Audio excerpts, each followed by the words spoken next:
Hi, I'm Raquel Regalado. And I am Tomas Regalado. And we're the Regalados. So the idea of this show is my dad and I are like two peas in a pod.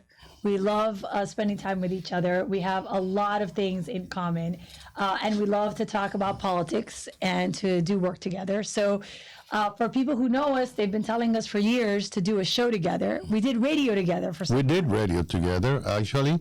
And you became like your mom, a radio host that everybody loved. And there's a family history because I began working in the radio when I was finishing high school. And when I got married to your mom, she had a beautiful voice. She had a beautiful voice, and I said, "You gotta go on the radio." And so I was working as a reporter on a radio station, and she was taking care of Tommy, our firstborn. So I said, well, I talked to the people in the radio station and said, let's do a music show. Right. You started as a DJ. As a DJ. Yes. And she would be with me, and Tommy will be in the crib next in the studio, and she would say, I am Raquel Regalado, and I said, I am Tomas Regalado. And she took a liking of that.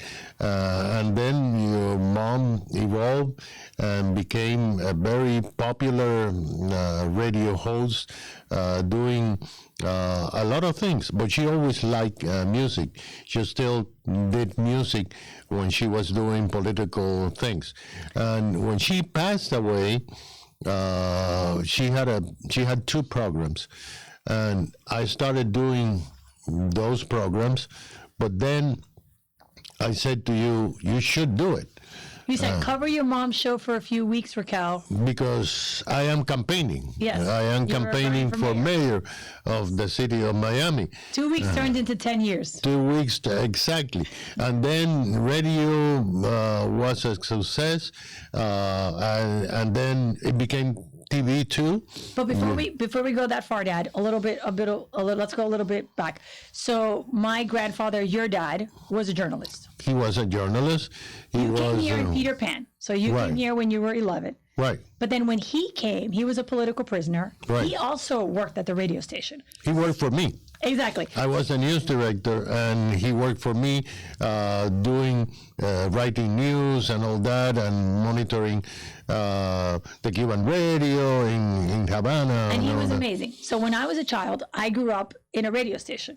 Right. Specifically, first La Fabulosa, and then WRHC. In WRHC, you were tasked with Tommy to bring the guests to our studios. Because my parents are really big on child labor. So we did the commercials. So we did all the commercials. We did the voiceovers. Before that, you two, Tommy and you, did the commercial that was the Christmas spot for Channel 23. Yes. What is today Univision. I was the anchor there, and they were looking. It was a low budget station, and I was, and they were looking for something for Christmas, and they have the grocery cart. With you two dressed like the Christmas Eve children, and it was a success. And then you did commercials. I did Taco Aming. I did a lot of commercials. Right, you did a lot of commercials. But then when your mom died, you took seriously.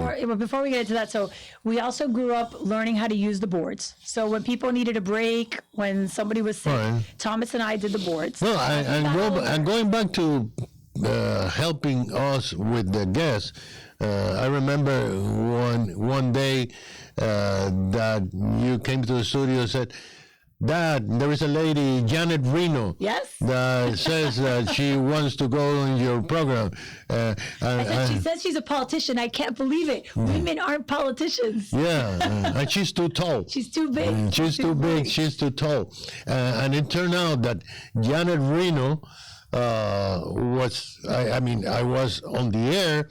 I started talking, and we're going to have the state attorney of Miami-Dade County, Janet Reno, because she spoke Spanish and all that, and she wouldn't come to the studio.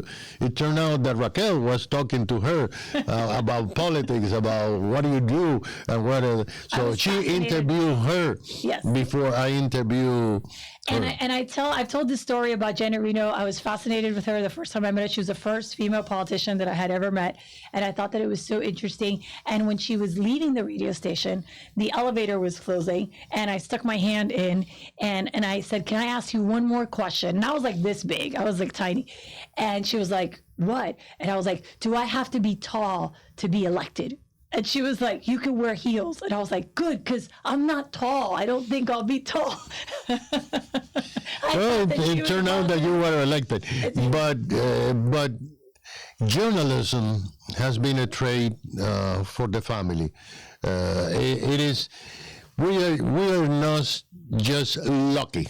That these people were lucky, they are on radio, they are on TV, because now every politician wants to be in radio and TV. They're a little late to the game. They're a little late to the game. We were media persons before politics. And I was a DJ when I went to Miami-Dade. I was a DJ. I worked for the radio station, and I had a radio show. And Thomas obviously went into media from the beginning. So Thomas was always in media. Yeah, I went to law school. You know, I wrote for the paper, and I was the editor of the paper in Miami-Dade, and I worked for Radio Paz. Right. That was my radio gig. But then you began on the mainstream radio and TV, doing your thing, interviewing people. That was even. Before you were elected to the school board, but even after being elected to the school board. But the important thing is that the family together. We all work together in the radio. We all work together in the radio. Tommy went to work as an intern. He started in Super Q. By the way, I used to work in a station called La Cubanísima, WQBA. It was in the same building, and the same company was running an AM and FM. I was doing the AM. At the time, FM was growing, and Tommy would do anything there. The looking for the songs to be played or doing things, and then he had a gig during the weekends. But on that radio station, we have Carlos Hernandez. Yes. When he was young, a young teenager that became a police officer and then mayor of Hialeah. Right. And then we have Alberto Gutierrez, who's now a priest, that was very popular doing this yogi. So a lot of people that are in politics went through the radio and TV. But in my case, I was able to. You were on the White House press corps. Right, I was. White House press corps. You were a journalist for decades. I was a journalist for decades. I was blessed that I was qualified to be part of the traveling press, and I did the Reagan years and Bush 41 years. And you were one of the people who interviewed those two presidents the most. Right. And can you tell people the secret how you were able to interview them so many times on Air Force One? Well, because in Air Force One, they don't serve hard drinks. They just serve wine. I don't drink. So the big shots of the White House press call would rather be on the twin plane, so they can drink and they can have parties and they can watch movies. The people that were in the U.S. In Air Force One, first of all, we were in the back. We were not sitting with the president. That's a movie. That's a movie. Journalists don't mingle with the president. We were sitting in the back there. The only thing that they would offer is wine. I don't drink, so I just ate. And then you have always the president. Hey, fellows, he would open the door cabinet. Hey, fellows, how do you do? What are we doing? So we got to, because I was the radio pool. Pool mean that you get close to the president, somebody from radio, somebody from wire stories, somebody from print, newspaper, magazine, TV. At that time, cable was growing. That's why I was able to get close to the president, especially President Reagan, and I was able to travel the world. And we got to tell Ronald Reagan's story. So when Ronald Reagan was shot, I was devastated, and I wrote him a get well note. And because you were in the press corps, you were able to take that get well note. Right. And so can you tell people what you did with that note? Because it, for me, was like one of the most important moments of my childhood. Right. Well, I delivered the note, not to him, but secretary. To the secretary of the secretary of the secretary. And they thought it was a nice thing. Right. And that's why he responded. So I got my first piece of mail from the White House when I was 7 or something. Yeah. I got my first piece of mail ever made out to me, and it was a picture of Ronald Reagan with his horse, signed by him, and a letter from Nancy thanking me for my get well note to Ronald Reagan. And for me, it was such an important thing. And I called a family meeting and I announced to everyone that no matter what happened in Cuba, I was staying in the United States because I was born here and the president sent me mail and I was going to stay here and be somebody. I probably got the biggest kick out of it. Yeah, and sometimes when we came back from trips, usually we go to Andrews Air Force, and sometimes, rarely, you get to be part of the pool and use one of those Marines ones, helicopter. Or sometimes the president has an event in the old executive office building that is across the street on the same Pennsylvania Avenue, but you have to go out of the White House to go on the old executive building where all the people, the staff works and all that, not on the West Wing.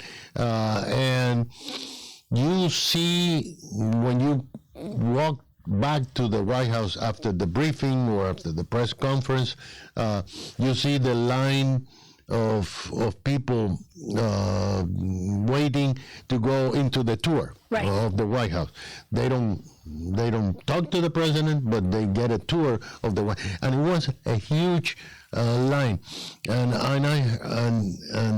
they say, Mr. President, and I heard one lady say, he looked at me.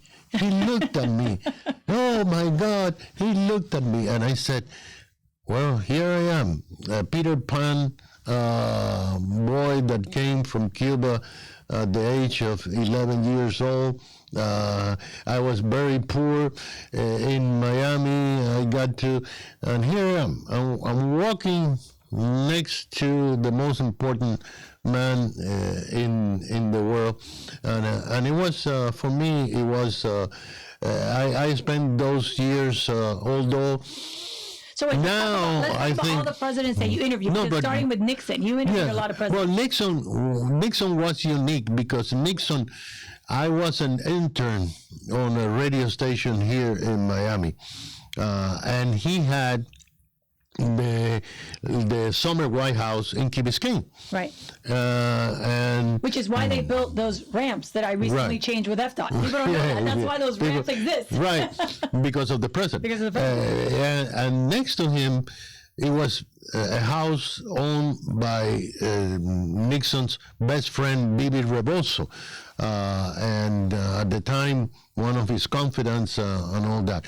So a friend of a friend of a friend of a friend said, the president is coming to Key Biscayne, and he's going to have a party, a barbecue with Bibi Rebozo. And so I was told, you got to come to Bibi Rebozo's house and be on the garden. Maybe you can see the president. And I had my microphone and all that. He shows up. He shows up. There was like an entrance to Bibi Rebozo. At the time, Secret Service was not that big like now, and I was able to interview him. That's the first president I ever interviewed. Then I was able to interview President Ford, and then something happened with Jimmy Carter. Jimmy Carter was the governor of Georgia. Everybody knows that, but he had a good friend, Alfredo Duran. Yes. Alfredo Duran was the president of the Florida Democratic Party, a great friend of the family. It's family to us since we were very young. He and his wife Chelene, and Alfredo came to the radio station and says, "I listen. You have your tape recorder?" I said, "Yeah, I have the tape recorder. You want to come with me to Casablanca, a Cuban cafeteria, which is on the same block of the radio station there in Southwest A Street, because you're going to meet the next president of the United States." And I said, "Who?" He said, "Jimmy Carter." I said, "Who's Jimmy Carter?" Who's? Right. No, he's the governor of Georgia, and he's going to be the next president. So I interviewed Carter there. It was the first interview for the Spanish radio that he did here in South Florida. And when we finished the interview, Carter said, "No, this is my first interview with the Spanish radio." And I said, "Governor, if you become president, I would like to interview you in the White House." And he said, "Okay." And I forgot about it. But then when he became president, He remembered. They sent me an invitation, and I had a one-to-one. And you did Bush. You did Bush 1 and Bush 2. Like so you did both. No, Bush 2, I never interviewed him. I was then a commissioner already in the city of Miami. But Bush 41, the father, I did travel with him to the Middle East, Paris, and I did the Desert Storm because he had the And Gulf a lot War. of people don't know, Dad, you are like the expert on the Angola crisis. Yeah. You have spoken on this like all over the world. Like you are the guy. How long were you in Angola with Sabine? I spent I want to say several months going back and forth to Angola for 2 years. The first time I went to Angola, I had to go to Paris and then fly to Kinshasa, then go into Angola. I spent there 15 to 20 days. Your mom was like freaking out. She thought that I died or something. And one night, I got to our home, but I didn't have the key, and I knocked on the door, and she opened the door. I said, "Oh my God, you're alive! You're alive!" So, having said that, then I came back to. I was also working in Miami in the radio and TV, and everyone goes to the radio station to seek a favor. Right. To solve a problem. I mean, to solve a problem. Really the center of It's that the clearinghouse for people. They don't. A political prisoner needs a job. Oh, let's call some politician. Let's go to see if we can get a job for him. Oh, this friend of my mom needs the sidewalk fixed. Oh, let's call politician. So. And every politician used to come to the radio station. So I tell people. Everybody knew. I grew up with Dante Fussell. Like I grew up. Ileana, Bob Graham. King Lawton. Yeah. When he wore like that cap. Yeah. You know, everyone. That was the golden era of the radio in Miami. All the politicians will come to the radio station. All the presidential candidates will go to Versailles to drink Cuban coffee. Or La Esquina de Tejas, which is no longer there. And then in the city of Miami, where you were born, where Tommy was born, where Jose was born, where I married your mom in St. Hugh Church, everything in our life had to do with the city of Miami. You grew up in the roads, then we moved to Shenandoah, then I work in the So no one ever thought you wanted to be a politician. You were always a journalist. Right. Why did you run? Because something happened in the city of Miami. Mayor Steve Clark died. Then Carollo, who was a commissioner, ran in a special election, won, and there was a vacant seat, and there was some people approached me. I said, "You want to run?" I said, I would run if you do a poll. And they did a poll, and every poll they did, I was polling very good. So it turned out that for the special election, 13 candidates were there. And you were the oldest of the 13 candidates. I was. And it was a thing. I was. And this is important because when we did that campaign, one of the things that they said about me and Thomas is that we look too old. So you'll remember that the pictures, they put like bows in my hair and made me like a child, even though I was not a child. Right. I was already. I was already on my 40s. I mean, and I was all for the time. Mind you, of 3 of those candidates became very good friends. 2 of them that ran against me, or I ran against them, become commissioners later on. And was Richard Dunn and Humberto, and then eventually Manolo too. Manolo ran against you. Yeah, Manolo. Yeah, true. That's true. Manolo also was there. So I was elected in that special election. It was citywide, so I had to campaign throughout the city of Miami. I worked on your campaign. Yes, your campaign. You run your campaign. Because, and we'll explain why.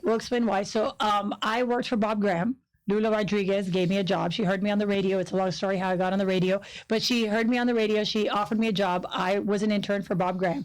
And then after that, I worked at the Parks Department in Vizcaya for a summer. And then Bruce Kaplan gave me a job. So I worked in Bruce Kaplan's campaign. And then you decided to run. I had just finished college, had just gotten into law school. I took time off in between. I ran your campaign. You were elected. And then you became my chief of staff. But let's explain why I became your chief of staff, because I was going to go to law school. I did not plan to become your chief of staff. But the city was in total chaos. Right. You were sworn in. Let's tell the story. I was elected at the time. I was elected on the Tuesday. I was sworn in on the Wednesday. Now you have to wait several days or whatever.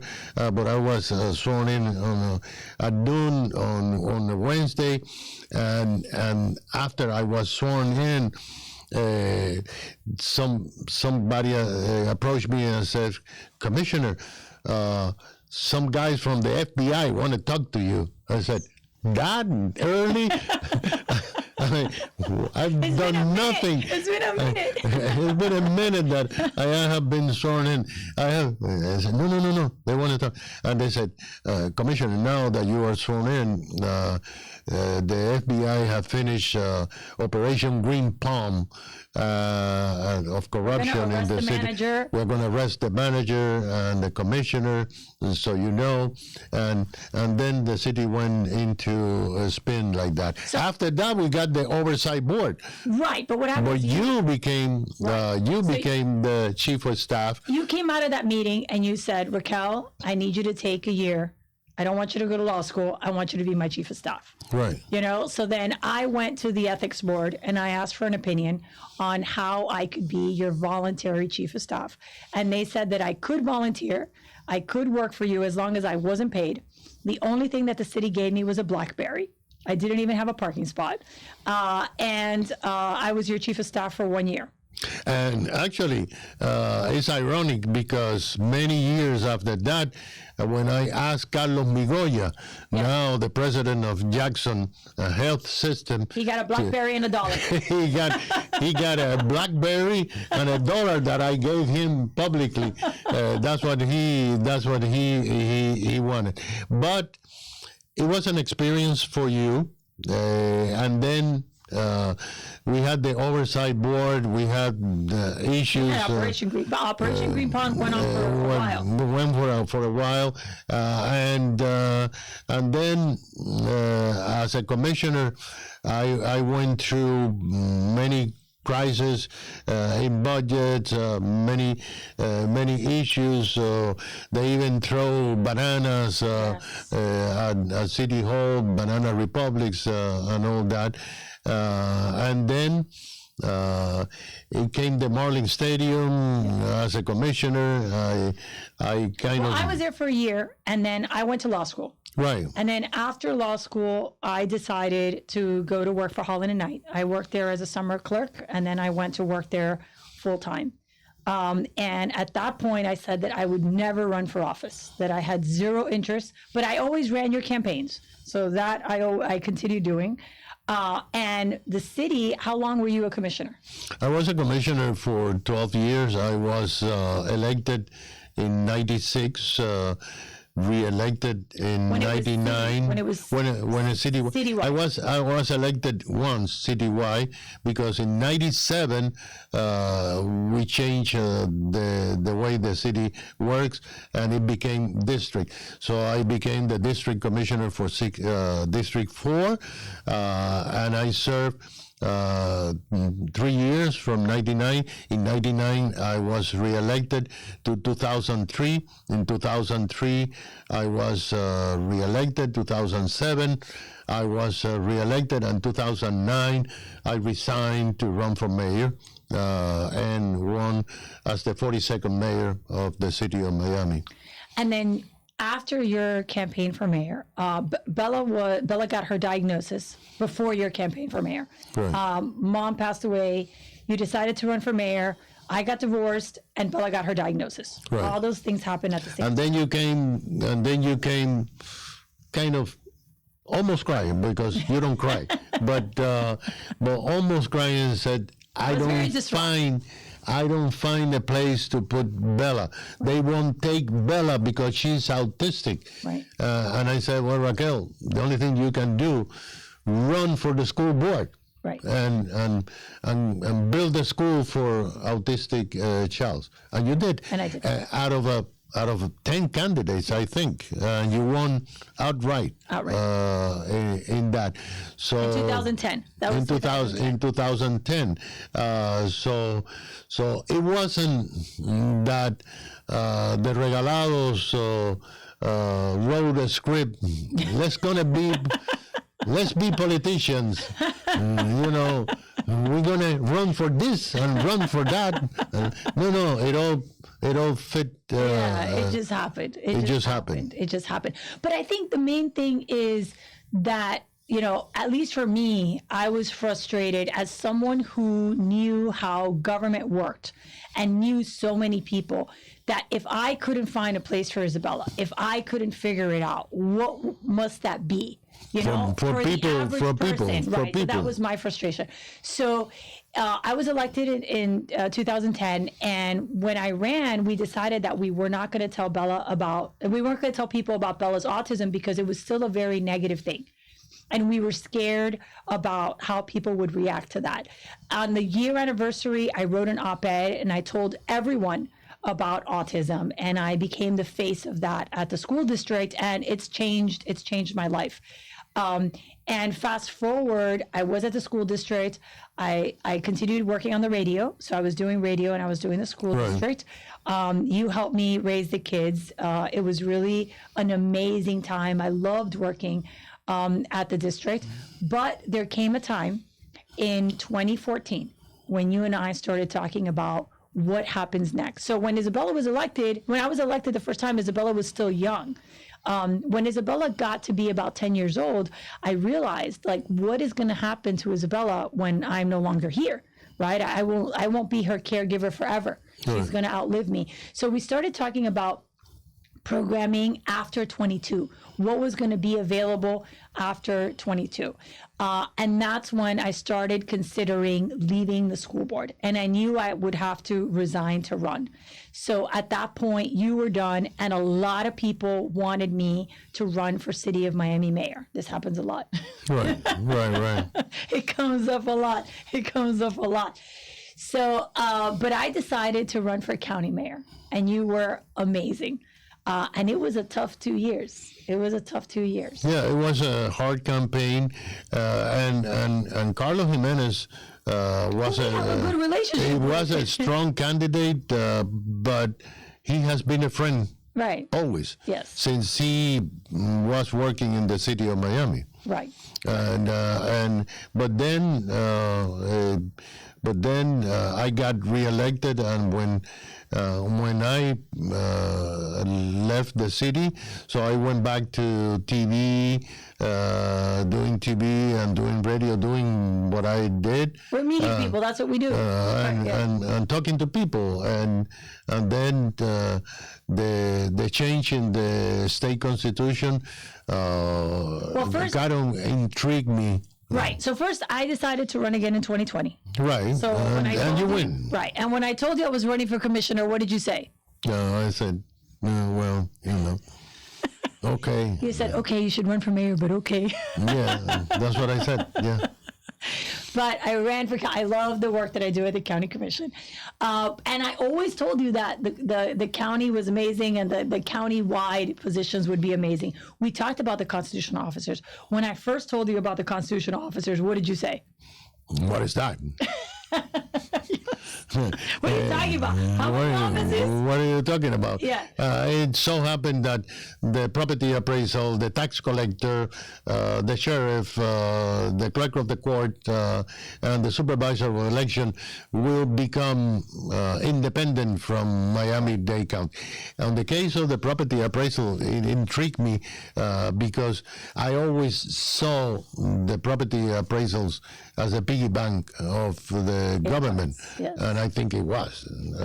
But under the county, and listen, people have talked a lot about the constitutional officers, but the reality is that the property appraiser as a department of the county was there to generate money for the county. Right. Literally, that was its job. So breaking it off and making it independent really is a transformative position for you, because you no longer, as a director, elected or not, have this mandate to find money. You've done something completely different. You've taken it in a give it back direction. to the people. Yes. By the way, doing and I found, Raquel, that for me is mind-boggling, because there are people here in this county on the 21st century, on 2025, that they don't know what is homestead exemption. Yeah, it's true. I saw in Winchester Library the other day, out of the 560 people that showed up, many of them did not know that they can apply for a widow exception, for a disability exception, even for a veteran exception, and even for homestead exemption. But there was this gentleman, a Cuban American guy, recognized me. I'm standing there greeting the people at the door. We have total chaos because there were so many people, and we're trying to get the number to them, and get their name to call them and all that. We have amazing employees that were there. We were there. We had to close the doors.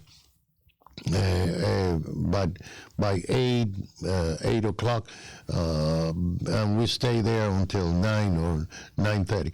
But this late 8:30, this gentleman comes in and says, "Oh, Mayor Tomas, I'm here because I heard on the radio that you were coming here, and there are some benefits that one can, because my taxes are killing me." And I said, "Well, what do you own the house?" Yeah, I own the house since 1994. But look at me. Look at me. I'm in construction. I work 7 days. I work my back to buy that house and to pay, but there are many taxes. And you say, "Well, but let me see the paper. If you have any paper." I say, "Well, yeah, I got this envelope from you, but I don't understand this number. I got it." I said, "You have homestead exemption." And he said, "What is homestead exemption?" Wow, that's nuts. But it's and I said, "I cannot. Let me see your paper." He did not have homestead exemption. Yeah. He had been living at the same house. He qualified even for the two homestead exemption, and I said, "But you've been paying taxes that you didn't have to pay." Right. Well, how can I fix this? Because I can't. Increases because he doesn't have Save Our Homes. So right, it increases. Yeah. It was a 10% cap. Yeah. Because, but he lived at the house. So there was a lady then. In Saturday, about last week, I think it was in Hialeah in Mailander, there was a lady that said, "You know, I live alone because my husband died 5 years ago," and I said, "Well, but do you have widow exemption?" "What is that, Tomasito?